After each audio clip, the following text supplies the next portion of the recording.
శ్రీమాత్రే నమ. జయ గురు దత్తాత్రేయ నమ.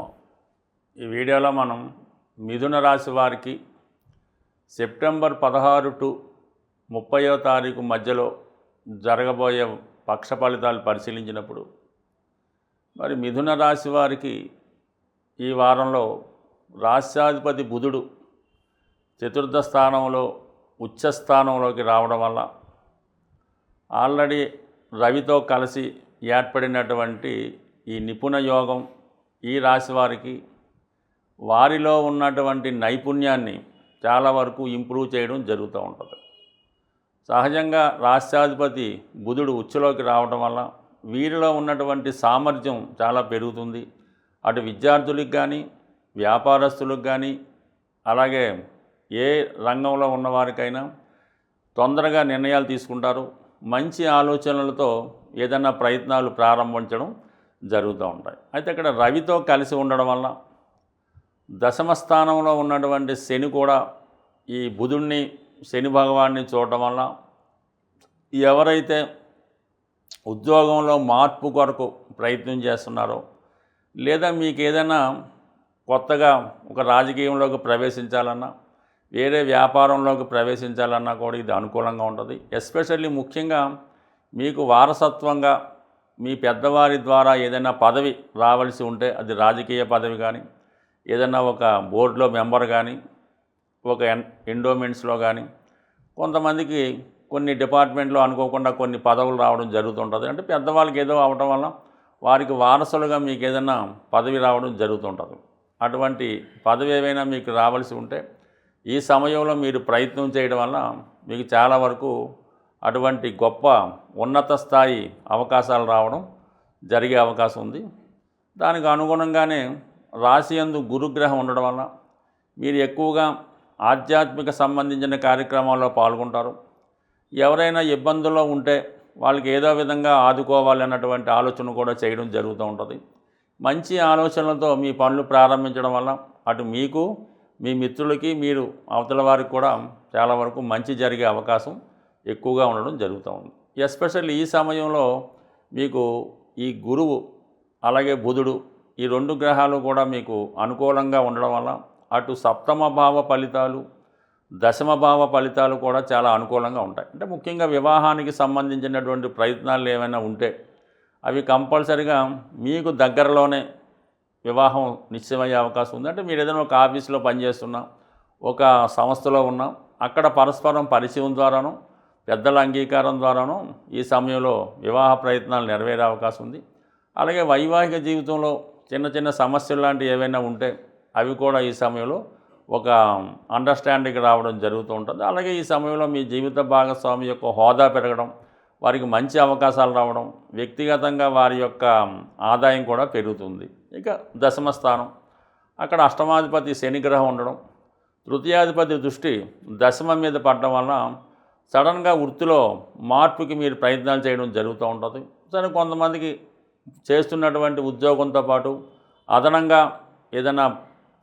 అదనంగా కొన్ని పనిభారం పెరగడం కానీ కొత్త అవకాశాలు రావడం కానీ సాధారణంగా జరుగుతుంటాయి. సో ఏదైనా ఈ రాశి వారికి ప్రధాన గ్రహాలన్నీ అనుకూలంగా ఉండడం అయితే ఎస్పెషల్లీ శుక్రుడు కూడా 3వ స్థానంలో ఉండడం వల్ల ఈ ప్రయాణాల్లో కానీ వ్యక్తిగతంగా మీ కొలీగ్స్ కానీ కొత్త వారితో మీకు పరిచయం ఏర్పడుతుంది. బాగా అనుభవజ్ఞులైనటువంటి పెద్దవారితో అది ముఖ్యంగా స్త్రీలతో ఏర్పడినటువంటి పరిచయం మీ జీవితాన్ని ఒక కొత్త మలుపు తిరిగే అవకాశం ఉంది. అంటే ఇక్కడ శుక్రుడు స్త్రీగ్రహం కాబట్టి తృతీయ స్థానం అనేది స్నేహితుల్ని చెప్తూ ఉంటుంది. మీకు తోడబుట్టిన వాళ్ళు కూడా కావచ్చు. కేతువుతో కలిసి ఉండడం వల్ల వారు చాలా అనుభవజ్ఞులై ఉంటారన్నమాట. ఆ కారణం వల్ల అనుభవజ్ఞులైనటువంటి స్త్రీలు మీకు అంటే మీ వృత్తి వ్యవహారాల్లో కానీ వివాహ విషయాల్లో కానీ వ్యక్తిగత విషయాల్లో కానీ వారి యొక్క సలహాలతో మీ జీవితం ఒక మలుపు తిరగబోతూ ఉంటుంది. అది ఆధ్యాత్మిక రంగం అవ్వచ్చు, వ్యాపార రంగంలోకి వెళ్ళచ్చు, అది విద్యార్థులైతే ఒక మంచి మార్గంలోకి వెళ్ళడానికి కూడా ఈ గ్రహస్థితి మీకు చాలా అనుకూలించే అవకాశం ఉంది. సో ఇవన్నీ అలా ఉన్నప్పుడు కూడా కుజుడు పంచమ స్థానంలోకి రావడం జరిగింది. అయితే ఈ మిథున రాశి వారికి కుజుడు చాలా ఇబ్బంది పెట్టే గ్రహం. ఏ భావంలో ఉన్న ఆ భావానికి కొద్దిగా ఇబ్బంది పెడుతుంటాడు. మరి పంచమంలో కుజుడు రావడం వల్ల ఏదైనా లవ్ అఫేర్స్లో ఉన్న వాళ్ళకి కొద్దిగా బ్రేకప్స్ లాంటివి రావడం జరుగుతూ ఉంటాయి. వారి మధ్య అపోహలు జరిగే అవకాశం ఉంది. అయితే మీలో ఉన్నటువంటి టాలెంట్ ప్రదర్శించే ప్రయత్నం చాలా వరకు నెరవేరుతుంది. అంటే ఎక్కువగా ఈ టీవీ సంబంధించినటువంటి మీడియాలో యాంకరింగ్ చేసేవాళ్ళు, న్యూస్ ప్రజెంట్ చేసేవాళ్ళు, అలాగే న్యూస్ రీడర్సు, ఇలాగా మీడియేటర్గా వ్యవహరించే వాళ్ళు ఎక్కువగా ఈ సినిమా రంగానికి కానీ టీవీ రంగం కానీ ఎక్కువగా యాంకరింగ్ చేసే సబ్జెక్టులో ఉన్న వాళ్ళకి కంపల్సరీగా మంచి అవకాశాలు రావడం జరుగుతూ ఉంటుంది. సూటిగా డైరెక్ట్గా వ్యవహరించడం వల్ల కొంతమందికి అది నచ్చి మిమ్మల్ని వారు మళ్ళీ ప్రోత్సహించడం, తగు విధంగా ఆదాయం పెరగడం కూడా జరిగే అవకాశం ఉంది. సో ఏదైనా ఈ రాశి వారికి ఈ సమయంలో స్థిరాస్తి కొనాలనే మీ ఆలోచన తప్పకుండా నెరవేరుతుంది.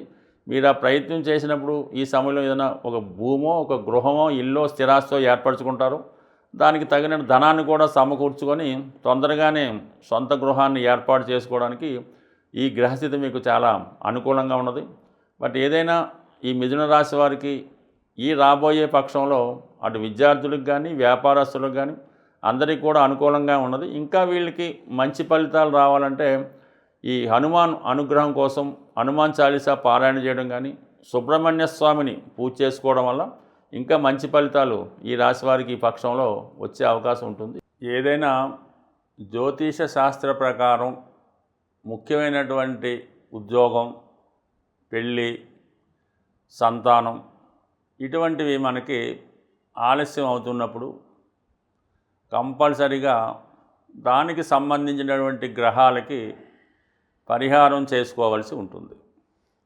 ఇప్పుడు ముఖ్యంగా వివాహం, సంతానం ఈ రెండిటికి పరిష్కారం చేసుకోవాలనుకున్నప్పుడు సులభంగా మీ యొక్క జన్మజాతకంలో 5వ స్థానాధిపతిని తెలుసుకోవాల్సి ఉంటుంది. ఈ 5వ స్థానాధిపతి అంటేనే మన పూర్వపుణ్యాన్ని ఈ జన్మలో అనుభవించడానికి చేస్తూ ఉంటాడనమాట.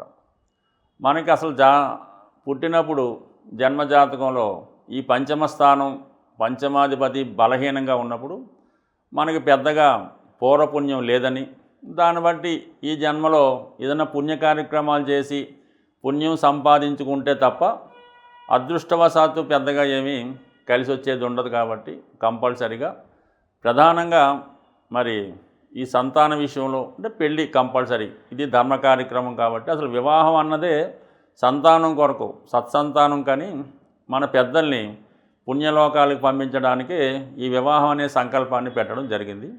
ఈ వివాహం జరగకపోయినా, వివాహం అయి పిల్లలు కలగకపోయినా మరి మీ జాతకంలో పూర్వపుణ్య స్థానాధిపతి తీసుకొని ఆ పూర్వపుణ్య స్థానాధిపతి ఏ పాపగ్రహంతో కలిసి ఉన్నాడా, లేదంటే ఏదన్నా ఇంకొక శుభగ్రహంతో కలిసి ఉన్నాడా అన్నది తెలుసుకొని ఆ కలిసి ఉన్నటువంటి పాపగ్రహానికి మనం కంపల్సరిగా పరిహారం చేసుకుంటూ మన పూర్వపుణ్య స్థానానికి సంబంధించినటువంటి గ్రహానికి కూడా పరిహారం చేసుకోవాల్సి ఉంటుంది. అంటే పూర్వపుణ్య స్థానాధిపతి, పంచమాధిపతి బలం చెందాలంటే దానం రూపంలో దాన్ని ఇంప్రూవ్ చేసుకోవాల్సి ఉంటుంది. అంటే అది భూదానమా, గోదానమా, సువర్ణదానమా, ఏదన్నా సరే మీ యొక్క స్థాయిని బట్టి పంచమాధిపతికి దానం రూపంలో బలం చేసుకుంటే పూర్వపుణ్యం జనరేట్ అవుతుంది.